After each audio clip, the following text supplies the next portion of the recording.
Bonjour et bienvenue dans ce 5e épisode de la médiumnité enfin décryptée. Aujourd'hui, nous allons parler d'un phénomène que beaucoup d'entre vous ont expérimenté. J'en crois les témoignages que je reçois sur ce sujet. Je veux parler des sorties de corps, que certains appellent les voyages astraux. Nous, on va préférer sorties de corps, parce que c'est moins connoté spirituellement ou religieusement.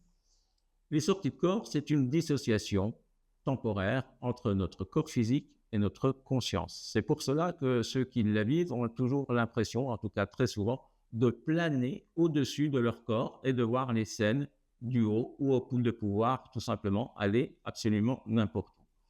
Eh bien, c'est exactement cela, car quand notre esprit, notre conscience est dissocié de notre corps physique, il n'y a plus de limitation, soit dans le temps, soit dans l'espace.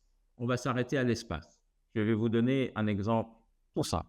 Un jour, alors que je travaillais, j'ai senti ma conscience partir et me trouver dans un pays étranger. C'était en l'occurrence un pays de l'Est. J'ai assisté à une scène particulière, puis je suis rentré tout simplement dans mon corps. Alors je dis tout simplement, en réalité, je le dis parce que ça ne présente guère de danger. Mais vous voyez bien qu'il y a des sorties de corps qui sont involontaires. En l'occurrence là, je n'avais pas choisi de me dissocier. Et puis il y a des sorties de corps qui peuvent être volontaires où nous décidons de dissocier notre esprit. C'est de ces sorties-là dont je vais vous parler parce que c'est celles que j'utilise et que d'autres médiums utilisent aussi dans certains cas. Lorsque la matière se fait un obstacle à la compréhension des choses que l'on veut comprendre chez une personne, par exemple.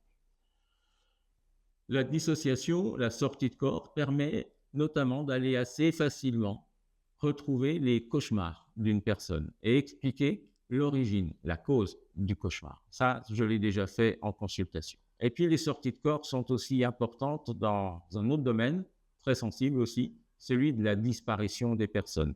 Quand on demande à un médium d'essayer de retrouver une personne disparue, en tout cas, moi, j'utilise les sorties de corps, c'est pour moi plus simple, mais peut-être qu'il y a d'autres procédés.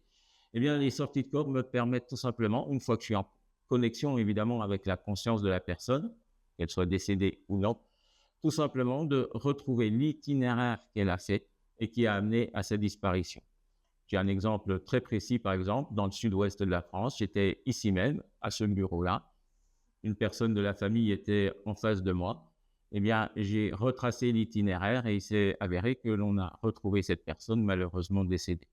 Sans la sortie de corps, je n'aurais très certainement pas pu retrouver cette personne. C'est bien la dissociation qui m'a permis de lever les obstacles de la matière, géographique évidemment, dans ce cas-là. Pour me contacter, vous le savez, vous le faites via mon site internet ou par téléphone. Toutes vos questions obtiendront une réponse dans un court ou moyen délai. Certaines me donneront peut-être l'idée tout simplement de faire une nouvelle chronique, un nouvel épisode de la médiumnité enfin décryptée. Et puis pour les consultations, vous le savez, c'est sur Lyon, c'est sur Paris et c'est aussi à distance.